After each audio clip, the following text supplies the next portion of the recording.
So I'm at my neighborhood grocery store doing my shopping for the week. I'm kind of a health nut, so I go right for the stuff labeled natural. What is carrageenan? All right, all natural chicken breasts. Whoa, okay. Corn syrup solids, maltodextrin, dextrose. Got some natural cheese. Natamycin? What the hell is that? I am not alone in my confusion. There have been more than 100 lawsuits filed since 2011, all over this one word, natural. The magazine Consumer Reports has called on the FDA to ban the term because when it comes to food, natural doesn't mean what you might think.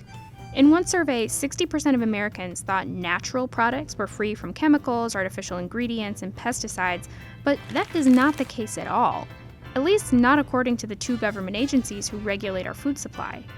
The Food and Drug Administration, or FDA, handles processed foods like cereal, chips, and shredded cheese. Altogether, the FDA regulates around 80% of our food supply. And according to the FDA, there is no strict definition for what makes something natural. Their website says that's because most of what we eat bears little resemblance to anything that comes from nature. But this lack of clarity seems to just cause confusion among consumers. The other government agency at play here is the U.S. Department of Agriculture, or USDA. They handle eggs, meat, and poultry. And their definition is a little more specific. It basically says you can't add anything after an animal has been slaughtered and call the thing you've made natural. The label doesn't tell you anything about how that animal was raised, what kind of food it ate, and whether it was given hormones or antibiotics.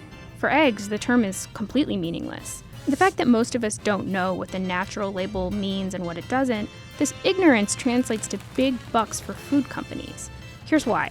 The line here shows the sales of organic food products over the past 10 years. They've jumped from nearly $14 billion in 2005 to almost $40 billion in 2015.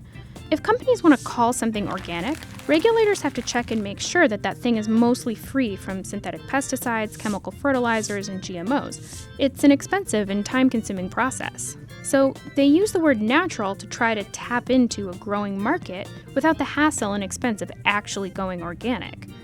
But that could be changing. The FDA just wrapped up a public comment period where they asked whether they should create a stricter definition for the term natural. But even if the government defined the term natural, it wouldn't mean the same thing as healthy.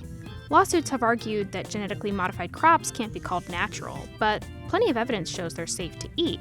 And while some food additives can be dangerous, most of them are safe, at least according to the Center for Science in the Public Interest. The bigger risk when it comes to processed foods may not be their synthetic additives, but the perfectly natural ingredients that get thrown in surprisingly high amounts. The CSPI says that there are two things that cause more harm than all the food additives combined: salt and sugar.